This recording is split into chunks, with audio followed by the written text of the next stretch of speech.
we now have a new theory about Black Ops 6 and Call of Duty's multiplayer being absolutely rigged. So, I'm going to just react again to what I said before and sort of look back on what I said about the matchmaking being rigged in the past and all the proof that we had, and just laugh and say, if only you knew what I'm about to say.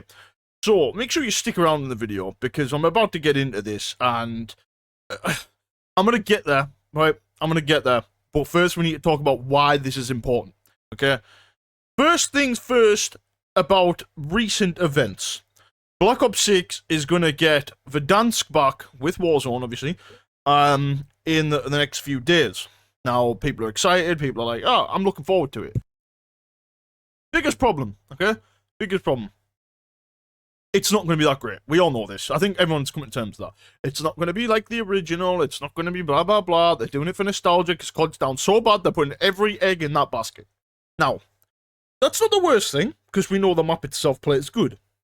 Now, Black Ops 6, however, is the opposite, and it is arse. We all know this. Now, they're putting so much faith in Warzone, purely for the COD's sake of survival, that it's becoming quite comical, to say the least. And the worst part is, right? The worst part is Black Ops 6 is now getting things in multiplayer, for example, that should have been in the game from the start, and the game is now becoming a little bit more tolerable to play from what I've read. I still don't play it, of course. But if you look on screen, okay, Fire and Range has been announced to come out for Season 3. One of the best maps ever created in COD. Everyone loved it. But also, Demolition and Sharpshooter modes are returning. Now, these are modes that have been around for a long time. Sharpshooter, I remember when it came out in Black Ops 1, it came in with Gun Game and Sticks and Stones. I'm one in the chamber. So, why they removed it, I don't know. But Demolition, one of the pinnacle modes for COD for a very, very long time, that's also coming back. It's almost like they realize that people are done with this bullshit and they fucked up for years, and, you know, people want this shit back. So, here we are in March, April, and we're just getting it now. Kind of comical and pathetic, but I guess better late than never. Not really, but sure, we'll take it. It's a W, I suppose. Moving on to, obviously, the Season 3 of what they actually offer, April 2nd. We have got Blaze Town, which is supposed to be like a variant of Black Ops 6. I'm assuming like a smoke and weed thing, blaze thing, whatever. You've got 4 new 6v6 maps on top of that, so that's 6 in total. And, you know, that's okay. We get some maps. I don't know if they're going to be good. Judging off Black Ops 6's map creation, I'd say they're going to be shit, but we get Fire and Range and Blaze Town, that's something, I suppose. We're getting Demolition back, we're getting Sharpshooter back, sure. Death Machine is a score streak. You know, we've missed that. That was something that's been a while, so we will see. The whole thing about the tac sprint being the normal speed, I don't know if that's in yet or it's coming in, I don't know. I stopped playing around about that time it got announced. But they're adding weapons as well. And again, they're going full in on the fucking bullshit nostalgia shit for Verdansk. They're bringing back the HDR sniper from Modern Warfare 2019. They're bringing back the Kilo 141. You know, the... what is it, nail gun, and the Ladra SMG, the SMG stuff, and they're bringing back everything they can for nostalgia.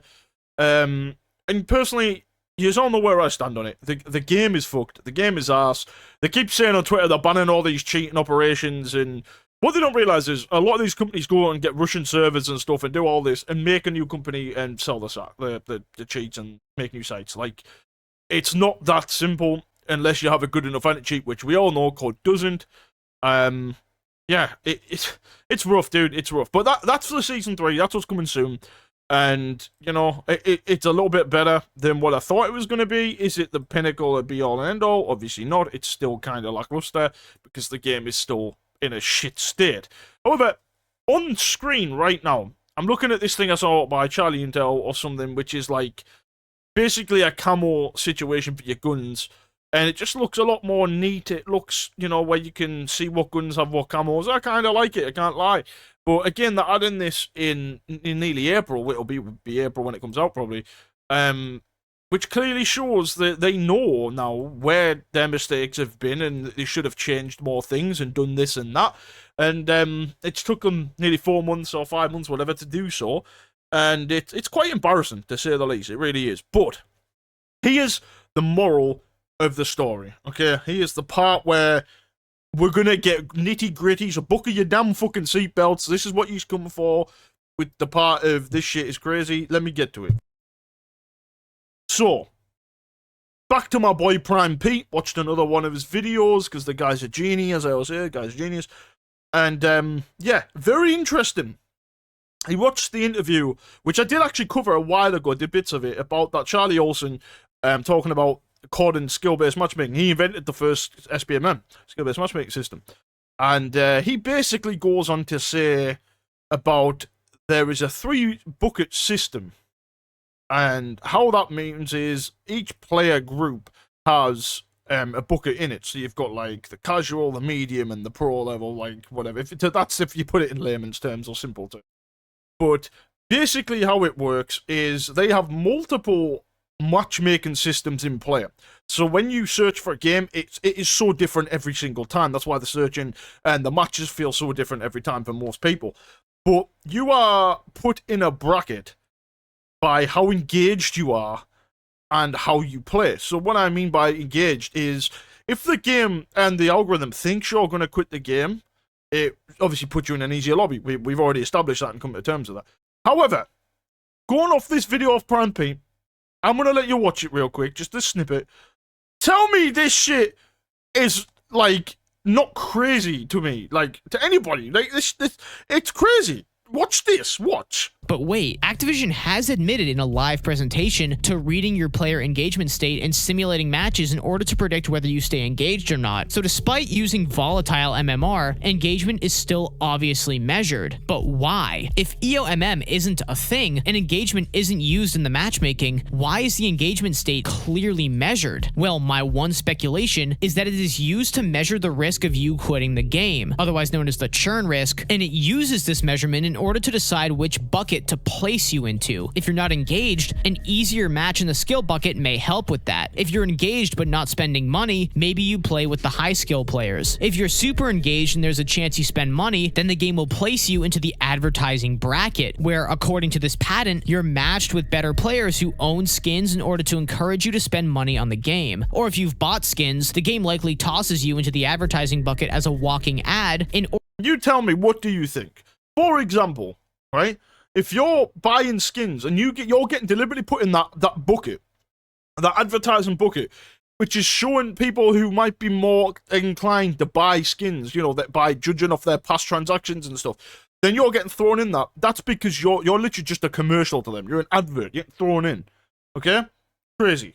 But it's like this entire bucket system is just the tip of the iceberg, really. And Prime Pete goes on to say, like, that's why they can deny, the, you know, their sbmm and EOMM and all that stuff is not actually that bad. It's not, like, manipulative. It's not realistic, whatever.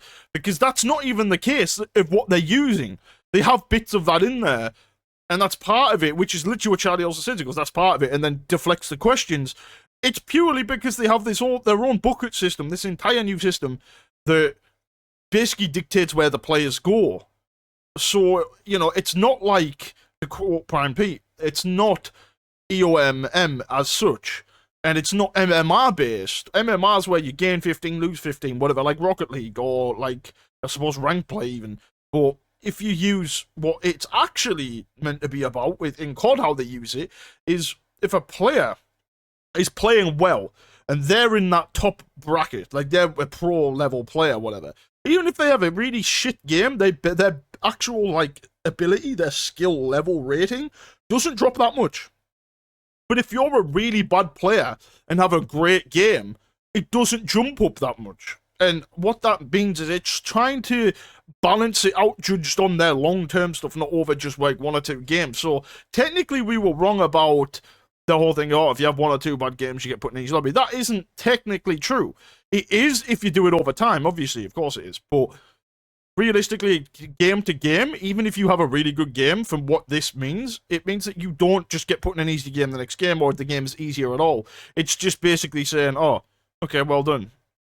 Like, no one cares. And that's what it seems to be with this system. So those in the middle tier are the worst. They get the worst section because they can get, and I'll use the word that Point Pre use, volatile, which means it's all over the place. And they have a good game, they get thrown into the hard bracket. They have a bad game, they get thrown in the easy one. And that's why a lot of games feel really hard for the average COD player. Well, above average or just in average or whatever. It feels very, hit and miss all the time. And then those that play above average and just below, like, the higher level also fit into that category. So it's rough. And, hearing all this, it makes the game make more sense. With the matchmaking, and I still think it's a load of horseshit and ass. But this has been a thing since Black Ops 3. This is when Prime Pete said this all came out, and the Charlie Olsen said it was Black Ops 3, which makes sense because we all know that was when the game was first really pushed heavily on microtransactions.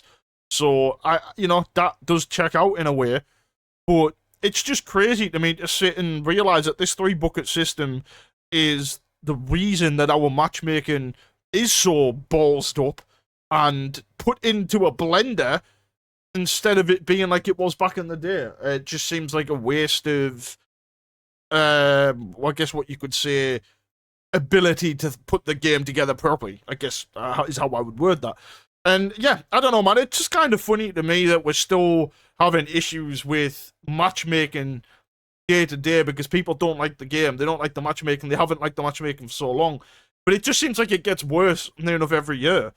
And I think, to put the cherry on top, if by some miracle, right, the game flops hard with Verdansk, and they do whatever with Warzone, and they say, let's just go back to old COD. I think they've done enough damage now to the brand and to the game that, it might be it. And I said this, you can go back and quote me in a year's time, but if you go back to my videos from a few months ago and I said Black Ops 2 Remastered would be great, Black Ops 2 Sequel will be arse. It's the next game coming out, and I think because they're just going off nostalgia bait and all that kind of stuff, it's not going to be any good. I think that's what's going to kill COD. That's my opinion, and I've said it for months. And we'll see, but I personally think that's where the franchise is going. But I'm going to wrap it up here. Let me know about this little bombshell about this whole matchmaker stuff. Let me know what you think in the comments, of course. It's going to be interesting over the next few months seeing how Verdansk scores. But I'll keep you posted on stuff, what I can do with Verdansk and see whatever the people are saying about all this stuff. But thank you I can't speak. Thank you as always. Thank you for tuning in. I've got to drop a like and a sub if you're new as always. Helps out a ton. And I'll catch you in the next video.